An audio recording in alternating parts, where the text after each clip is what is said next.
मंच पर बैठे जमाते इस्लामी के नायब अमीर मलिक मोहसिन खान साहब, मदनी जी, सलमान एवं सामने बैठे भाइयों, काफी अरसे बाद आपके बीच हाजिर हुआ हूं। इसके पहले भी इसी से जुड़े कुछ मसलों पे बातचीत हुई थी और आज फिर लगभग वही विषय है। सांप्रदायिक सद्भाव, कम्युनल हार्मोनी बढ़ाने में मीडिया की भूमिका, मीडिया का रोल। आज जिस तरह से इस देश में मीडिया का विस्तार हुआ है, 3-4 तरह का मीडिया है। प्रिंट मीडिया अलग है, इलेक्ट्रॉनिक मीडिया अलग है, सोशल मीडिया अलग है, डिजिटल मीडिया अलग है, यूट्यूबर्स अलग हैं। सबकी अपनी अपनी अलग अलग ढंग की भूमिकाएं हैं और जो बदले हुए माहौल में जो दिख रहा है, सिर्फ मीडिया का ही रोल क्यों? कम्युनल हार्मोनी को बढ़ाने में हमारे पॉलिटिशियंस का रोल क्यों नहीं? हमारे सामाजिक संगठनों का रोल क्यों नहीं? हमारे धार्मिक संगठनों का रोल क्यों नहीं? हमारी जुडिशरी का रोल क्यों नहीं? हमारे आम आवाम का रोल क्यों नहीं? मीडिया का एक बड़ा चेहरा है, मीडिया लोगों को प्रभावित करता है। जाहिर सी बात है, यही सोच करके ये विषय भी रखा गया होगा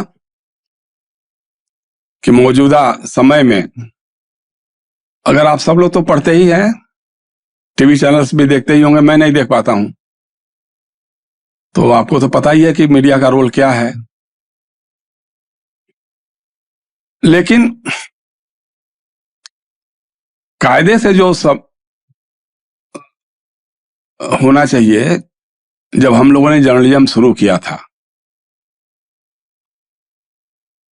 मैं इस बात को फख्र के साथ कह सकता हूं कि मुझे 1997 में हारमोनी अवार्ड मिला था मेरे जर्नलिज्म के लिए। उस समय भी दंगे होते थे, उस समय भी फसाद होते थे, उस समय भी कम्युनल टेंशन्स होते थे, लेकिन उस समय के हमारे जो संपादक होते थे वो हमको बताते थे कि किस तरह की रिपोर्टिंग करना चाहिए, किस तरह की बातें होनी चाहिए, कौन सी बात नहीं लिखना चाहिए, कौन सी बात लिखना चाहिए, जिससे समाज में तफरका पैदा हो, नफरत पैदा हो, ऐसी बात नहीं आनी चाहिए। और उसके कुछ अपने नियम और बनाए थे। लेकिन आज तो एकदम से उसका उलट ही हो रहा है। हम लोगों का था कि साहब कभी अगर कोई दंगा हो गया तो उसकी तह तक जाओ कि आखिर में दंगा हुआ क्यों। ये नहीं कि इसने उसको मारा, उसने उसको मारा, ये तो होगा, लेकिन वजह क्या थी? और जब वजह की तह तक जाते थे तो पता लगता था कि ना सलीम मियाँ की गलती थी, ना जो पंडित जी की गलती थी, या गुप्ता जी की गलती थी, या बाबू साहब की गलती थी। गलती करने वाला कोई और था, वो कहीं और बैठा हुआ था। तो उसकी तह तक जब हम जाकर के निकाल कर लाते थे, और उसमें था कि साहब किस नाम नहीं बताते थे, कौन मरा है कौन नहीं मरा है, उसके धर्म के बारे में जिक्र नहीं करते थे। सर कुछ नैतिकता की कुछ बातें ऐसी थी जिसको वो मानते थे, चलाते थे। लेकिन अब तो एकदम सीधा सीधा उलट हो गया। अब तो हमारा मीडिया जो है, बिना हिंदू मुसलमान किए उसका काम ही नहीं चलता है। अब लेटेस्ट जो है, पहलगांव की ही बात ले लीजिए। आज सारे टीवी चैनल्स और तकरीबन अखबार भी, सोशल मीडिया की तो बात ही मत कीजिए, सब पे पहलगांव छाया हुआ है। किस तरह की खबरें आ रही हैं, किस तरह की चर्चाएं हो रही हैं टीवी चैनलों पर, जो छन के आती है मेरे पास। मैं तो समझो वही बता रहा मैं कि टीवी चैनल देखता नहीं हूं मैं, लेकिन जो छन करके आ रही हैं बातें, वो एक बार नए सिरे से मीडिया लग गया है कि इस देश में कैसे नफरत का बाजार गर्म होगा, कैसे तफरका पैदा होगा, कैसे सांप्रदायिक तनाव बढ़ेगा, जो हमारी गंगा जमुनी तहजीब रही है उस पर चोट कैसे पहुंचाई जाएगी। इसमें हमारा मीडिया माध्यम बन रहा है। पहले दिन से ही लगातार पूरे मीडिया में बात छाई रही कि पहलगाम में मुस्लिम आतंकवादियों ने हिंदू पर्यटकों की हत्या की, उनसे कलमा पढ़वाया, उनका धर्म पता किया, यह मुतमईन होने के लिए कि वो हिंदू है या मुसलमान, उनके पैंट उतरवा करके चेक किया कि खतना हुआ है कि नहीं हुआ है। इस तरह की बातें लगातार आती रहीं। खुदा न खास्ता किसी चैनल पे अगर लोकल किसी पर्यटक की या किसी रिपोर्टर की अगर थोड़ा अलग ढंग की खबरें आने लगी तो उसको वहीं पे रोक दिया जाता था। जैसे तमाम लोगों से बात किया, लोगों ने टूरिस्टों से बात की, जो बचे हुए लोग थे 2000 के करीब थे वहां पे, मारे गए 26, 27 या 28 जो भी हैं। सबने यह कहा कि यहाँ के लोगों ने बहुत मदद की। कश्मीर के मुसलमानों ने, दुकानदारों ने, शहरी लोगों ने वहां के टूरिस्टों को बचाने से लेकर के हर तरह की इमदाद करने की ऑफर किए। और एक जो आदिल हुसैन शाह, शायद यही नाम था मेरे ख्याल से, नौजवान लड़का था, उसने अपनी सवारी को, जिसके साथ वो घुड़सवारी कर रहा था, उसकी जान बचाने के लिए खुद अपने को कुर्बान कर दिया। जाके बंदूक छीनना शुरू कर दिया और कहा कि नहीं, इनको मत मारो, ये बेगुनाह लोग हैं। उस क्रम में उसकी हत्या हो गई। तो अगर 20 साल, 30 साल, 40 साल पहले का मीडिया होता तो इस खबर को सबसे बड़ी खबर बना करके पेश करता, कहता इंसानियत जिंदा है, गंगा जमुनी तहजीब जिंदा है। अभी मैं सुन रहा था, देख रहा था कि वो कौन एक एंकर लेडी है, हमारी परिचित ही थी पहले, हम लोग भी जब टीवी चैनल्स पे जाते रहते थे, उसके चैनल पर भी जाते थे। तो अभी वो इंटरव्यू कर रही है लोगों से, 2 टूरिस्ट हैं लोग, तो बता रहे थे कि साहब जब अटैक हुआ, गोलियां चलने लग गई, तो हम लोग जो थे, हम हस्बैंड वाइफ थे, तो वहां के लोकल लोगों ने मुझसे कहा कि साहब आप होटल मत जाइए अभी, चलिए आप हमारे घर चलिए, वहां आपके खाने पीने रहने की सारी व्यवस्था करेंगे, आप हमारी हिफाजत में हैं, हम जान दे करके भी आपकी हिफाजत करेंगे, और पैसे चाहिए तो पैसे भी देंगे, जो आपको जरूरत होगी वो हम सारा देंगे। क्योंकि कश्मीरियत की रवायत नहीं है ये जो हमला हुआ है, जिस तरह से हमला हुआ है, क्योंकि शायद चूंकि कश्मीर की तो पूरी इकोनॉमी उसी पर, टूरिज्म पे ही टिकी हुई है। तो ऐसा करके जो जिन लोगों ने भी किया है, बहुत ही नापाक काम किया है, और कश्मीरियत पे, हिंदुओं पे या टूरिस्टों पे जो किया उसको किया होगा, लेकिन कश्मीरियत पे लात मारी है, हमारी रोजी रोटी पर लात मारी है। और ये बातें वहां से लेकर के श्रीनगर तक आ रही थी। पहली बार हुआ कि कश्मीर के इतिहास में शायद कि हर गली, हर चौराहे, मतलब श्रीनगर के डाउनटाउन में भी कैंडल मार्च निकाले गए, बंद किया लोगों ने, तख्तियां लगा करके आए, आतंकवाद मुर्दाबाद के नारे भी लगाए। लेकिन ये बातें जितनी शिद्दत के साथ हमारी मीडिया में आनी चाहिए थी, वो बातें नहीं आई। फिर हमको पता चला कि साहब उसी बेसरन घाटी में वो हमारे एक बहुत, निशिकांत दुबे हैं, सांसद हैं, बहुत चर्चा में रहते हैं इन दिनों, वो गए थे अपनी पत्नी के साथ वहां पे शादी की सालगिरह मनाने के लिए, और पूरी बेसरन घाटी को सिक्योरिटी फोर्सेस से घिरवा दिया था। और उसी के हफ्ते भर बाद जब 2000 टूरिस्ट वहां जाते हैं, वहां एक पुलिस का जवान भी नहीं है। ये थोड़ी सोचने वाली बात है, हमारे जैसे लोगों को चिंता करने वाली बात है कि ऐसा क्यों हुआ। और ये तो दहशतगर्द भी जानते हैं कि कश्मीर की अर्थव्यवस्था, कश्मीर की इकोनॉमी टूरिज्म पे टिकी हुई है, तो कभी पहले भी अटैक नहीं करते थे वो। तो ऐसा क्यों हुआ, वहां सिक्योरिटी फोर्सेस क्यों नहीं थी। फिर दूसरा एक चीज और याद आया कि साहब जब वो 2000 के आसपास में जब क्लिंटन आए थे हिंदुस्तान, उस समय भी कश्मीर में छित्ती सिंहपुरा कांड हुआ था। और इस बार जब अमेरिका के उपराष्ट्रपति जेडी वेंस आए, उसी समय पहलगाम हुआ। तो किसको मैसेज देने की कोशिश की जा रही है, और क्या मैसेज देने की कोशिश की जा रही है। इसके पहले पुलवामा हुआ था, तमाम तरह के सवाल उठे थे, बालाकोट हुआ था, तमाम तरह के सवाल उठे थे, आज तक उनमें एक भी सवाल का जवाब नहीं मिला। हमारे प्रधानमंत्री जी उस समय भी जिस ढंग से बातें करते थे, आज भी वही है। जो पहला फैसला कर दिया कि साहब सिंधु नदी के जल का हिस्सा पाकिस्तान को नहीं देंगे, पुलवामा अटैक के समय में यही कहा था।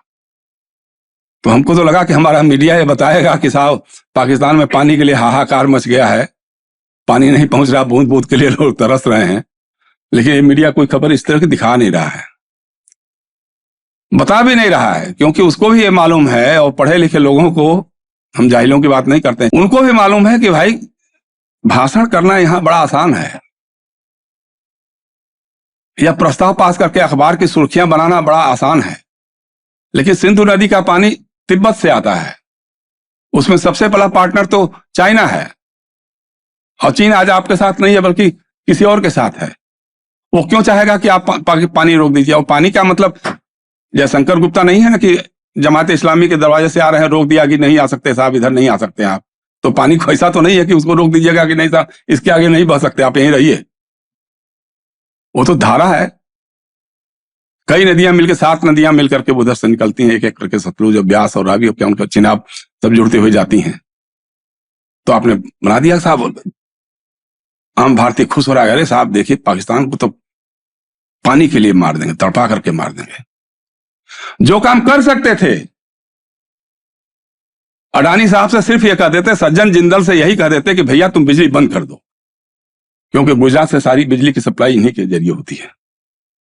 वो आप नहीं करेंगे, जो आप कर सकते हैं वो नहीं करेंगे, जो नहीं कर सकते हैं उसका फैसला कर रहे हैं आप। तो मैं देख रहा था अभी रास्ते में ही था कि अकाली दल की नेता जो है सिमरत कौर, वो बोल रही हैं कि भाई तो आपने वो गुजरात के बॉर्डर क्यों नहीं बंद कर दिया, जो समुद्र का जो ये है सब है उसको क्यों नहीं बंद कर दिया? तो वहां से सारे बिजनेस व्यापार होंगे और अटारी बॉर्डर से नहीं होगा। नशे का कारोबार आएगा और अडानी के पोर्ट पे आएगा, वहीं पकड़ा जाएगा, उसके बाद क्या होगा किसी को पता नहीं चलेगा। लेकिन आप सिंधु नदी के पानी का रोकने का फैसला करेंगे। तो इस तरह की तमाम चीजें हैं, मतलब, और आगे पीछे, मतलब बिहार में चुनाव भी होने वाला है। आप कल्पना कर सकते हैं कि जिस देश में इतनी बड़ी घटना हुई हो, गांव से लेकर के कस्बे तक लोग शोक मना रहे हैं, मातम मना रहे हैं, और उस देश का प्रधानमंत्री जो है वो जाकर के मधुबनी में चुनाव सभा कर रहा है। सरकार का मुखिया सर्वदलीय मीटिंग में नहीं आ रहा है, मधुबनी में जाके बिहार में भाषण कर रहा है। हम भी उतने ही गमजदा हैं जितना आम हिंदुस्तानी गमजदा है। जान तो जान होती है, चाहे आदिल शाह हुसैन की जाए या किसी हिंदुस्तानी टूरिस्ट की जाए, तो है वो। लेकिन इसमें हमारा मीडिया, जो अगर 2 तरह का रोल होता है, एक सकारात्मक होता है, एक नकारात्मक होता है। सकारात्मक होता तो बताता कि देखो कश्मीरियत जिंदा है, इंसानियत जिंदा है, हिंदुस्तानियत जिंदा है, और इसमें इस तरह के उदाहरण होकर के आ रहे हैं। इस तरह के हमलों में भी ऐसे लोग निकल के आ रहे हैं जो मदद करने के लिए तत्पर हैं। लेकिन ये बातें नहीं हैं। और तब सबसे बड़ी बात है कि जब इस तरह की कोई खबरें आ भी रही है, कोई रिपोर्टर बता भी रहा है, या कोई किसी का इंटरव्यू हो रहा है जो टूरिस्ट है उनका भी आ रहा है, तो उसको धीरे से काट दे रहे हैं कि अब उसके आगे नहीं, अच्छा अब इसके आगे ये देखिए। ये हमारे आज के मीडिया का हाल है। तो हम उससे क्या उम्मीद करें? कैसे कहें कि वो सांप्रदायिक सद्भाव बढ़ाने में उसका कोई रोल होगा? यही मीडिया है ना। जब 2013 में मुजफ्फरनगर में दंगे हुए थे, तो सोशल मीडिया पे कुछ ऐसे वीडियो वायरल किए जो शायद अफगानिस्तान का कहीं का कुछ था, और उसको हमारे टीवी चैनलों ने बिना जांचे, बिना परखे, बिना उसकी क्रेडिबिलिटी को समझे टीवी चैनलों पे खबर चला दिया। ये मीडिया हमारा है। तो इस तरह की बातें हैं, लगातार चल रही हैं और पहले से ही चल रही हैं। हम लोग जब खोजते थे, उस समय भी जब दंगों की रिपोर्ट करते थे या टेंशंस होते थे, कम्युनल टेंशंस होते थे, तो उसमें जो अच्छी बातें निकल करके आ रही हैं वो क्या हो सकती हैं, जो समाज को बांधे रख सकती हैं, जोड़े रख सकती हैं, वो क्या बातें हो सकती हैं। लेकिन आज वो बातें निकल करके आ रही हैं कि समाज को तोड़ने में, नफरत की दीवार को चौड़ी करने में क्या क्या चीजें मददगार हो सकती हैं, तो उनको सामने लाने की कोशिश की जा रही है। तो ये पूरा एक माहौल ऐसा बना दिया गया है पिछले 10-12 सालों में। हालांकि कोशिशें तो बहुत लंबे समय से चल रही हैं, लेकिन उनको इस ढंग से एक माइंडसेट ऐसा बना दिया गया है। देखिए, पहले भी होता था कि पत्रकारों की बड़ी जमात जो है वो, जब अयोध्या का मामला चल रहा था, जब बाबरी मस्जिद का डिमोलिशन हो रहा था, उसके पहले भी जब, तो उस समय बहुत सारे पत्रकार राम सेवक और कार सेवक बन गए थे, हमारे बीच के लोग बन गए थे। मीडिया उस समय तो इलेक्ट्रॉनिक मीडिया उतना नहीं फैल सका था, लेकिन अखबारों के लोग, हमारे बड़े अखबारों के लोग, जिस अखबारों में हम लोग भी काम करते थे, उनके पत्रकार जाकर के वहां उस ढंग से रिपोर्टिंग करते थे जैसे लग रहा कि वो कार सेवक। तो ये उस समय से चल रहा था, लेकिन अब तो जो है पूरा का पूरा मीडिया को जिस ढंग से प्रभावित कर लिया गया है, टीवी चैनलों को जेब में रख लिया गया है। उसमें एक भी टीवी चैनल आज की तारीख में ऐसा नहीं कह सकते हैं जो पूरी स्वतंत्रता, निष्पक्षता और तटस्थता के साथ खबरें और चर्चाओं को दिखाए।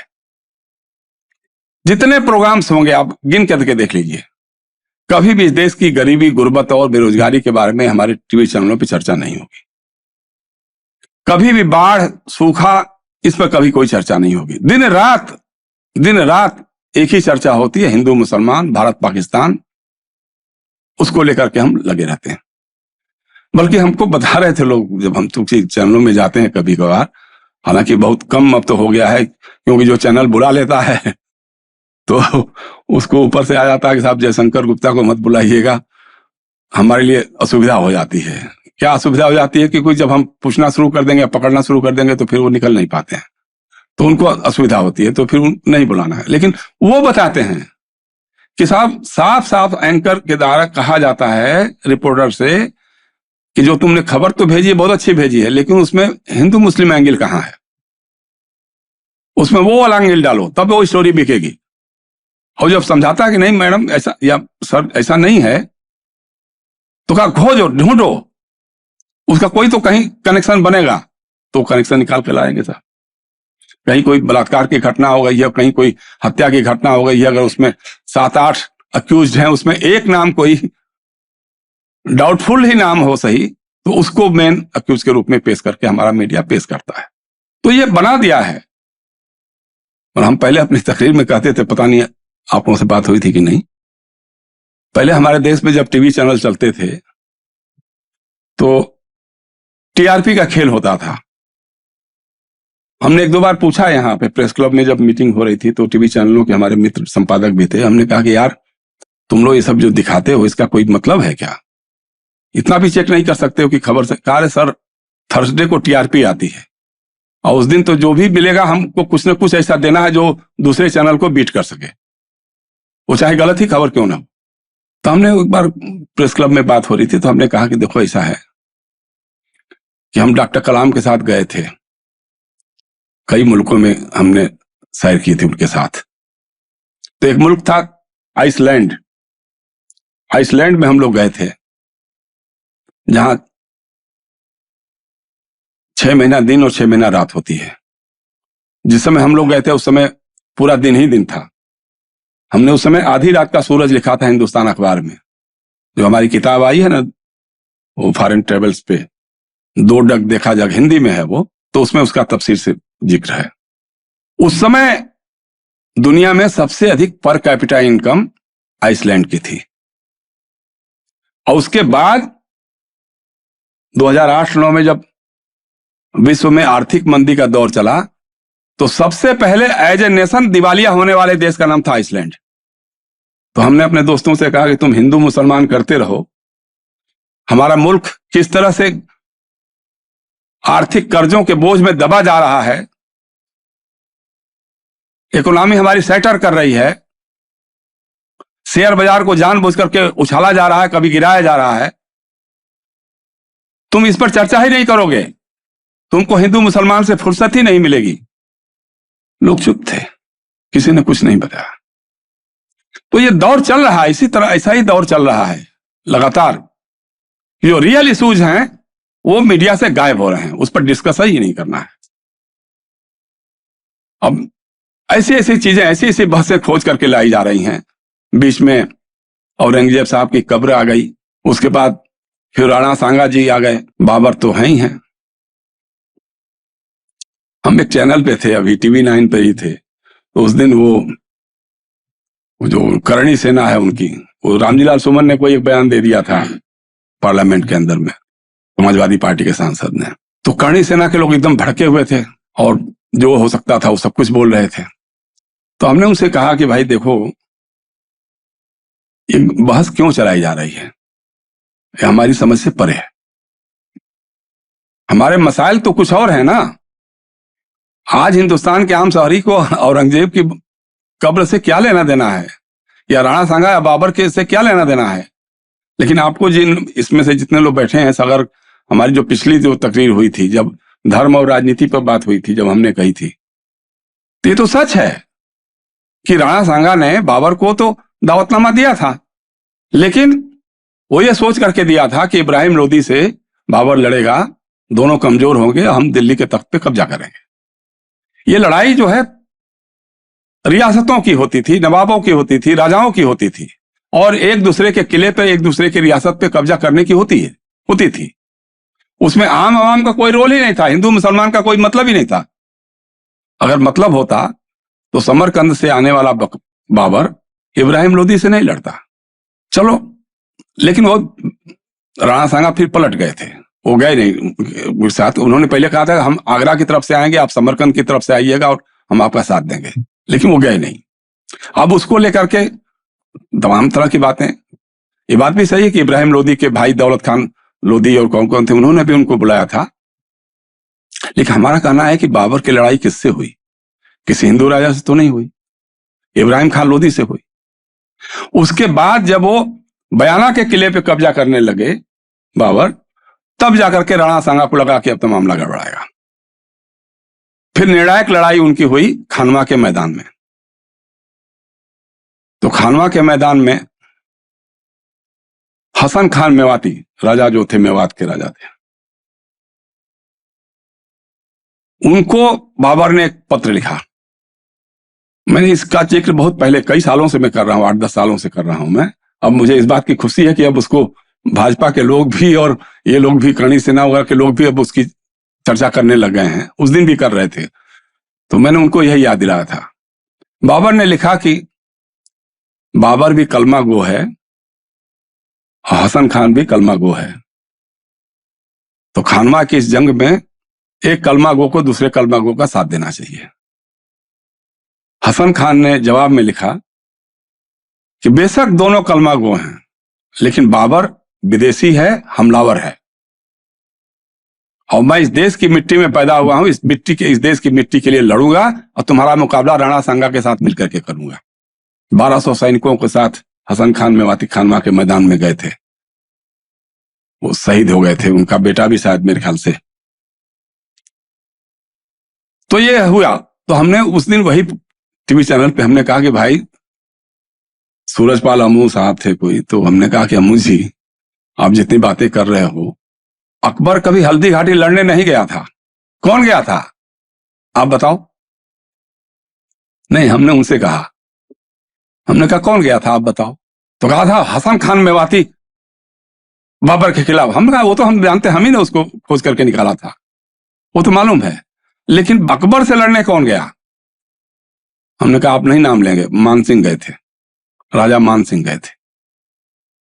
तो कहा भामा शाह थे उनके साथ। हम कहा हाँ, भामा शाह भी थे, बिल्कुल थे, राणा प्रताप के साथ थे। शिवाजी के खिलाफ औरंगजेब कभी लड़ने नहीं गया। शिवाजी ने किसको भेजा? मिर्जा राजा जय सिंह को भेजा, मिर्जा राजा जसवंत सिंह को भेजा, उसके सेनापति वो थे। राणा प्रताप के कौन थे सेनापति? हाकिम खान सूरी थे। हमने कहा ये बातें अगर मीडिया इतिहास से निकाल करके बताएगा, लोगों को उसके जहन में डालेगा कि नहीं, देश का इतिहास ऐसे नहीं है, क्योंकि अंग्रेजों ने इस ढंग से बनाया कि ये हिंदू मुसलमानों की लड़ाई थी, वो मुस्लिम रूलर्स थे, वो हिंदू राजा थे। एक बार भी नहीं लिखा कि हम क्रिश्चियन रूलर थे। भाई, अंग्रेजों ने शासन किया, कभी लिखा इतिहास में कि क्रिश्चियन रूलर्स भी थे? तो हमने उनसे वही कहा, हमने कहा कि यार, वो डायर की कभी आप निंदा करते हो क्या, जिसने जलियांवाला बाग किया? सैंडर्स के बारे में कभी एक लफ्ज बोलते हो क्या? जो 700 साल पहले की बातें हैं वो आपको बहुत याद आ जाती हैं, लेकिन 200 साल पहले की बातें जो हैं, 100 साल पहले की जो बातें हैं, वो आपको जहन में नहीं आती हैं। ऐसा क्या वजह है? अंग्रेजों से रिश्तेदारी? और जो मुगल यहां आए वो चाहते तो लूट पाट करके चले जाते, लेकिन हिंदुस्तान जो है सोने की चिड़िया कब थी? मुगलिया सल्तनत के जमाने में ही थी ना। तो लूट के नहीं गए, वो तो यहीं रह गए, यहीं उन्होंने बनाया, ताजमहल बनाया, लाल किला बनाया, सब कुछ बनाया, यहीं के होके रह गए। तो उनके बेटे बेटियां, उनके परिवार के लोग, वो तो उतना ही भारतीय हैं जितना जयशंकर गुप्ता है। तो उस पर एकदम वो थोड़ा सा भड़क गए, फिर वो बातें लगे करने। हमने कहा कि देखो ऐसा है, आप ये काम मत करो, आप जो जाति युद्ध भड़काने की कोशिश कर रहे हो, अगर जो सदियों से सोए हुए लोग हैं, दलित, ओबीसी, आदिवासी और अकलियत के लोग अगर एक साथ मिल गए ना, तो तुम्हारी तलवारें, तुम्हारी बंदूकें घरों में रह जाएंगी, लाठियां तुमको इतनी दौड़ा के मारेंगे कि तुमको रहने की जगह नहीं मिलेगी, और तुम कायर हो बेसिकली, मान लो। अब उसके बाद टीवी चैनल तो खैर अब क्या दिखाएगा, वो सारा काट पीट करके उन्होंने ये कर दिया। तो इस तरह की चीजें भी हो रही हैं, लेकिन वो बातें अगर मीडिया बताए लोगों को, समझाए लोगों को कि नहीं देखो ये हिंदुस्तान इस ढंग का नहीं है, इसको बना करके इस ढंग से रखा गया है जैसे लग रहा है कि साहब हिंदुओं की जितनी समस्याएं हैं सिर्फ मुसलमानों के कारण है, या मुसलमानों की जो भी समस्याएं हैं सब हिंदुओं के कारण है। तो ऐसा नहीं है। इस काम को काम मीडिया कर सकता है, मीडिया बता सकता है, अगर वो पॉजिटिविटी के साथ रोल प्ले करेगा तब। लेकिन पॉजिटिव रोल तो करना नहीं है। वो कहीं ना कहीं हमारी राजनीति का शिकार हो रहा है मीडिया। जो राजनीति के हमारे पहले भी होता था, बताना कि कुछ लोग विचारधारा से होते थे, लेकिन अभी तो बाकायदे, चूंकि कारपोरेट हाउस जिस ढंग से मीडिया को डील कर रहा है और कारपोरेट को जिस ढंग से हमारी सरकार डील कर रही है, उनके सारे जो कमजोर नसें हैं उनको दबा करके रखी हुई है, तो उनकी मजबूरी है, उनको करना ही करना है। लेकिन उसमें फिर हमारा क्या रोल है? आम आवाम, जैसे मैंने कहा कि सबका रोल होना चाहिए, पॉलिटिशियंस का भी रोल होना चाहिए। पॉलिटिशियंस को भी देखना चाहिए कि हमको इस देश को विकास के रास्ते पे ले जाना है या विनाश के रास्ते पे ले जाना है। हमको आपस में लोगों को लड़ाना है, उससे हमारे देश का विकास होगा, या हमारे आपस में जो भाईचारा और प्रेम मोहब्बत है वो बढ़ेगा, तो उससे देश का विकास होगा। ये हमारे पॉलिटिशियंस को सोचना होगा। उसी तरह आम आवाम को, हम उस समय थे, हम लोग कहते थे भाई अखबारों की होली जला देंगे हम, अगर गलत खबरें छपेंगी तो विरोध करेंगे, हम बाइकाट करेंगे। अभी तक कोई खबर ऐसी नहीं आती है कि हम इस तरह का है कि साहब यहाँ के लोगों ने तय कर दिया कि हम ये चैनल बाइकाट करते हैं, इस चैनल नहीं देखेंगे। अगर इस तरह की खबरें आने लग जाएंगी तो फिर उन चैनलों को सोचना पड़ेगा कि भाई हमारे सामने हमारी एग्जिस्टेंस का सवाल खड़ा हो जाएगा। अगर जनता ही बाइकाट करना शुरू कर देगी, जैसे मान लिया मैं बाइकाट किया तो, लेकिन मैंने पब्लिकली तो नहीं कहा, और हमारी अपनी औकात क्या है, हम तो एक तनहा एक आदमी है। लेकिन इस तरह से अगर अवाम कर ले, उसी तरह जुडिशरी का मामला है, जुडिशरी अगर करे कि भाई जो बदतमीजी की भाषा आप बोल रहे हैं वो भाषा नहीं चलेगी इस देश में। प्रधानमंत्री इस देश का अगर चुनाव में कहता है कि साहब ये मंगलसूत्र छीन ले जाएंगे, बहन बेटियों को उठा ले जाएंगे, आपका जो बैंकों में जमा है वो पैसा निकाल करके उनको दे देंगे जो ज्यादा बच्चे पैदा करते हैं। चुनाव आयोग, हमारा supreme court, suo motu cognizance लेना चाहिए कि भाई what rubbish you are talking. ये कभी कोई चर्चा ही नहीं होती है। अब कल मैंने देखा तो बड़ा, अभी आसिफ भाई भी बता रहे थे तो कि साहब सुप्रीम कोर्ट ने कहा है कि राहुल गांधी को अपने लफ्जों में बड़ा रिस्पॉन्सिबल होना होगा। सावरकर को माफी वीर या अंग्रेजों का ये नहीं कह सकते हैं। उन्होंने एक शब्द उसमें पकड़ लिया कि साथ उसमें लिखा है कि आपका सेवक, तो कहा कि महात्मा गांधी ने भी तो लिखा कि आपका सेवक। हमने पूछा कि भाई महात्मा गांधी को अंग्रेजों से कितना वजीफा मिलता था? महात्मा गांधी ने कब माफीनामा भर करके जेल से बाहर आए थे? जवाहरलाल नेहरू, डॉक्टर राम मनोहर लोहिया, जयप्रकाश नारायण, अच्युत पटवर्धन, यूसुफ मेहर अली कब माफीनामा देकर के आए थे कि साहब हुजूर आला हम आपकी खिदमत करेंगे, आपके लिए काम करेंगे, आप हमको जेल से बाहर निकाल दीजिए। लेकिन सावरकर ने तो किया था। तो सुप्रीम कोर्ट के अगर जज को इतिहास नहीं पता है और वो इतिहास पढ़ने की बात राहुल गांधी से कर रहा है, तो इससे बड़ी बात और हंसने क्या, गुस्सा करने की बात क्या हो सकती है? उसे आप किस तरह की उम्मीद कर सकते हैं? ये वही सुप्रीम कोर्ट है ना जिसने फैक्ट्स और संविधान के आधार पर नहीं बल्कि ईश्वर की कृपा से फैसले देने शुरू किए। दुनिया की और कोई अदालत नहीं हो सकती है। जब हमने ये सवाल उठाया उस पर बड़ा बवाल मचा। अभी हम आजमगढ़ में थे तो वहां धर्म और राजनीति पे ही चर्चा हो रही थी, तो हमने कहा कि दुनिया की पहली अदालत है ये, जो जन आस्था के आधार पर फैसले देती है, संविधान या साक्ष्यों सबूतों के आधार पर फैसला नहीं देती है। वो कहती है कि 1949 में जबरदस्ती मूर्तियां वहां रखी गई थी बाबरी मस्जिद में, ये सही है। वो यह भी कहती है कि 1992 में 6 दिसंबर को बाबरी का विध्वंस एक क्रिमिनल एक्ट था, लेकिन जन चेतना, जन आस्था कहती है कि साहब मंदिर वहीं बनना चाहिए, तो इसलिए वहीं बनेगा। कमाल है। और सुनिए, फैसला देने वाली जो 5 जजों की बेंच थी, हर जज को सरकार ने इनामात दिए। अब इनामात कहिए या हम तो कहते हैं रिश्वत दिए।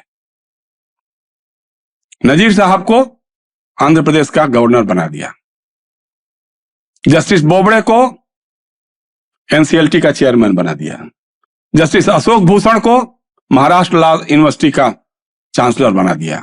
चीफ जस्टिस बन गए, ठीक है, चीफ जस्टिस तो चूंकि सीनियरिटी से बनते हैं, उसमें कोई दो राय नहीं है। लेकिन अगर दुनिया में इंडियन जुडिशरी का हिस्ट्री लिखा जाएगा तो यह भी लिखा जाएगा कि साहब वहां के जजेस जो है वो ईश्वर से पूछ करके फैसला करते हैं, वो फैक्ट्स को सामने नहीं रखते हैं। तो इस तरह की बातें हैं, मतलब इस पर चर्चा तो बहुत लंबी हो जाएगी, इसका कोई ये नहीं है। तो हम उसी पे आते हैं कि मीडिया का रोल जो है, हम अपने मीडिया के रोल से शर्मिंदा महसूस करते हैं अपने आप को। आज जो मीडिया का रोल है उसको लेकर मुझे अपने आप को मीडिया मैन कहते हुए, एक पत्रकार, एक अखबार नवीस कहते हुए शर्मसार महसूस करता हूं मैं। क्योंकि जो मीडिया का रोल था, जो मीडिया जिसके कारण हम मीडिया में आए थे, वो रोल गायब हो गया है। आज का रोल सिर्फ यही है कि कैसे समाज में तफरका पैदा हो, कैसे नफरत पैदा हो, कैसे एक भाई दूसरे भाई से लड़े, कैसे हमारी जो गंगा जमुनी तहजीब है उसको नष्ट किया जाए, कैसे इंसानियत और हिंदुस्तानियत नष्ट हो, कैसे कश्मीरियत बदनाम हो, इसमें हमारा पूरा मेन मीडिया लगा हुआ है। दूसरा मीडिया है, यूट्यूबर हैं, बहुत सारे लोग हैं, उसमें भी चूंकि जिनको हम देख पाते हैं तो उनको हमको लगता है बहुत अच्छा है, लेकिन उसके उलट कितने लोग दिखाते हैं जो वो ज्यादा बड़े पैमाने पे है, जो घर घर चलता है, जो कनफुकवा तंत्र है, कानो कान जो चलाते हैं। वो एक व्हाट्सएप देखेंगे और उस पर लिखा होगा एज फॉरवर्डेड एज गेट, तो वो जो चल रहा है उसकी काट कैसे करेंगे आप? आपके पास कोई मैकेनिज्म तो है नहीं, कोई बात बन नहीं पाती है कि हम कैसे लोगों तक पहुंच सकें, कैसे अपनी बात लोगों तक पहुंचा सकें, उसमें फेल कर रहे हैं। निगेटिविटी आज हावी हो गई है पॉजिटिविटी के ऊपर में। तो अगर मीडिया को करना है तो हम तो यही कहेंगे कि साहब मीडिया को अगर पुनर्विचार करें अपने ऊपर तो पॉजिटिविटी की तरफ देखें, क्योंकि मीडिया जो है वो अपनी रिपोर्टों से, अपने चर्चाओं से देश में उजाला भी पैदा कर सकता है, और मीडिया एक चिंगारी भी बन सकता है और देश के अंदर आग भी लगा सकता है। तो आज हमारा मीडिया जो है आग ही लगा रहा है, दुर्भाग्यपूर्ण है।